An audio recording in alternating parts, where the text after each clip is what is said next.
So running with a diesel car, gas heating and cooking and standard electricity tariff costs £3,400 a year, using round figures.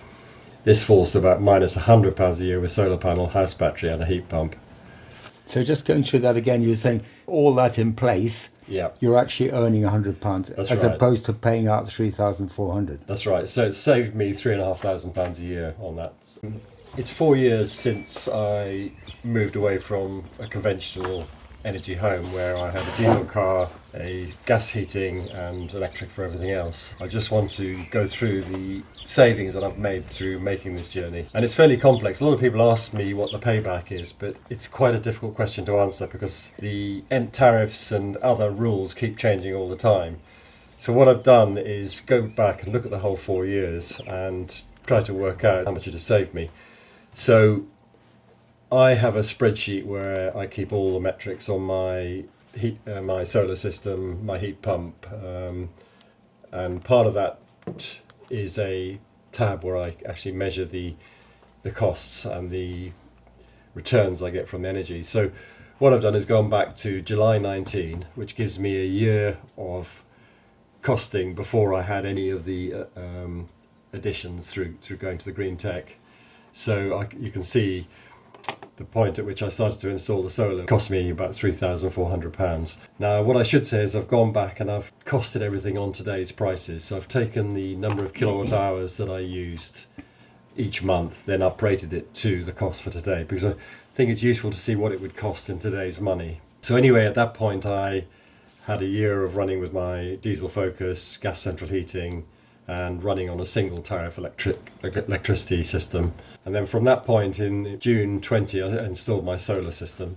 And then I continued to track in this column the rolling cost for 12 months. So you can see it was at £3,400 more or less.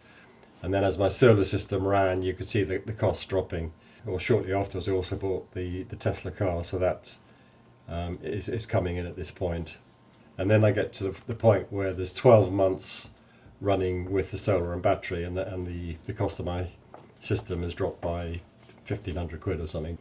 And I've marked a couple of points because to see really the effect, you need to know the 12-month point after you've installed the item. And there are other significant changes. So another very big change happened was Octopus upped the amount they paid you for energy from 5p to 15p, and that was true of the industry really. Before that, the industry was paying 5p per kilowatt hour, and then they tripled the amount they paid for exported power at this point. Did that change your behaviour? It did, yes. That's a good question, because before that it wasn't worth selling the electricity back to the grid, so you would do things like just turn your immersion heater on, which is really a waste of electricity, because electricity, is much more versatile than just being used for heat. And the Octopus rate drops, and you can see the annual net cost of electricity to me is falling all the time, because I'm basically getting paid a lot more for my exports. So you're exporting your excess. That's right. Electricity exports at some points, in June and so forth, I'm earning £160 a month from exporting power. And if you go back further up here, it was minimal, because they were paying so little for it, and I was doing my best not to export any. But you can see how, basically in the summer months I'm earning money. In the winter months I'm negative, but the net effect is that I'm saving a lot of. So the earnings from the summer's helping you pay for the winter. That's right. So if I keep on coming down, in September 23 I installed a heat pump. And the other thing you can see is at the start with I've got electricity, gas and diesel. Diesel goes when the EV comes. Then I've still got electricity and gas to the point where I install the heat pump. And then obviously the gas costs go, and it's replaced by electricity. So that's totally electric. Totally electric. And then 12 months after installing the heat pump, I'm running at a negative cost. In other words, all my bills are covered, and I'm getting paid a certain amount for electricity, and that rises to about £150 a year. So when you say all your bills, that's all your vehicle, all your heating, lighting, That's right. Cooking. 11,000 miles in a car, heating the house, lighting, cooking, has got to the point where it's now negative, and I'm basically earning about £100 a year from my setup, whilst covering all my own needs. The other thing, I did install a second Powerwall in April 24. That hasn't quite reached the 12-month anniversary, but that's coming up. Yeah, just to recap, so in June 20, the solar panel and Tesla Powerwall 2 were installed. Then in September, I got the Tesla EV, and at that point I could go on to the Octopus Go tariff, which means you've got cheap power at night for quite a length of time. In May 22, Octopus tripled their export payment, so it went from 5p to 15, which is a big deal because then it was worth exporting as much power as you could and getting a reasonable payment for it. September 23, the heat pump went in, and in April 24 I had a second Powerwall installed. The costs from the spreadsheet have been updated for today's energy prices.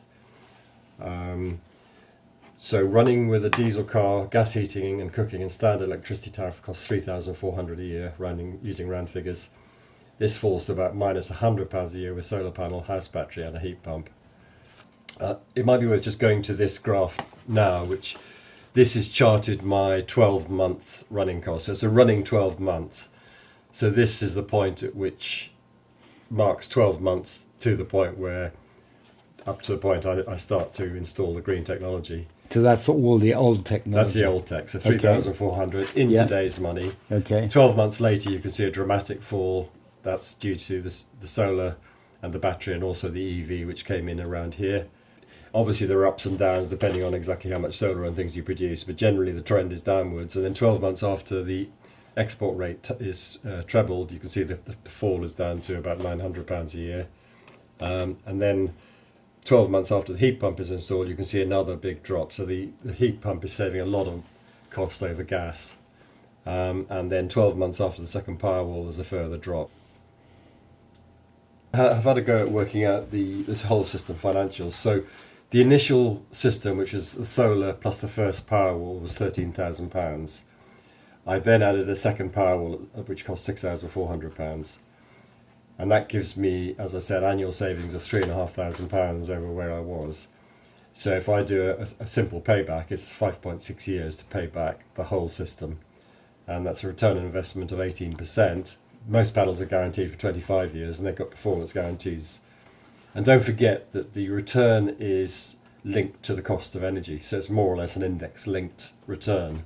So the actual figures I'd get each year will go up, as we can already see.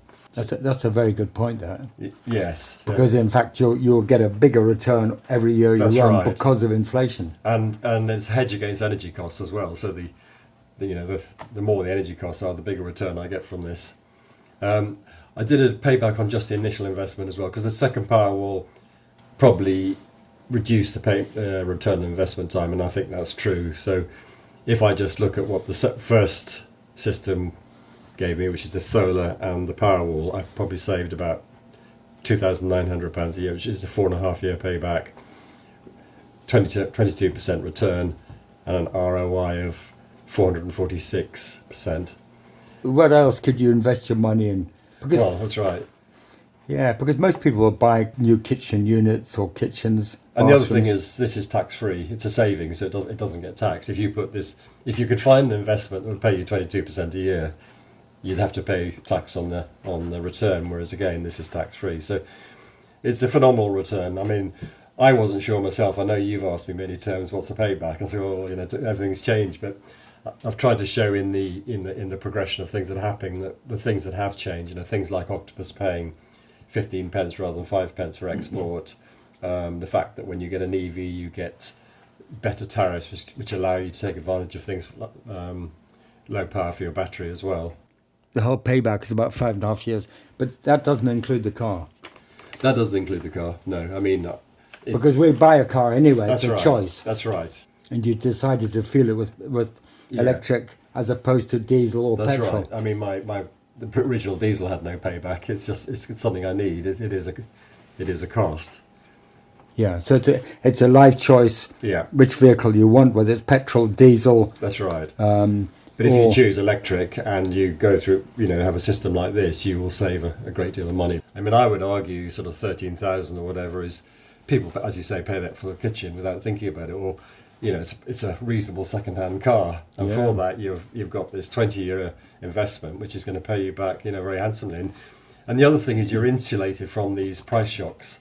So, you know, if there's another crisis, it'll affect people who have this system much less than those that don't. The grid could do with more people Yeah. doing this, because Yeah. there's still loads of capacity yet. We haven't yet got to the stage where there's too much solar. No.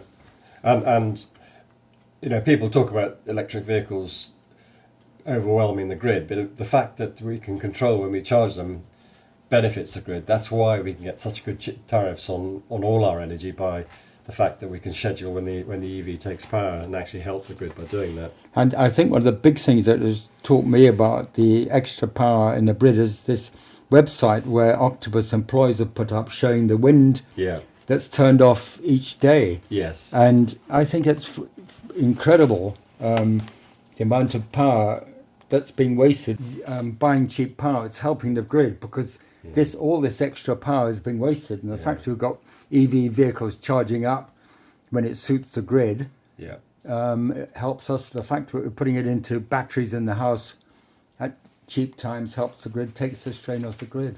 And drastically reduces this figure, which is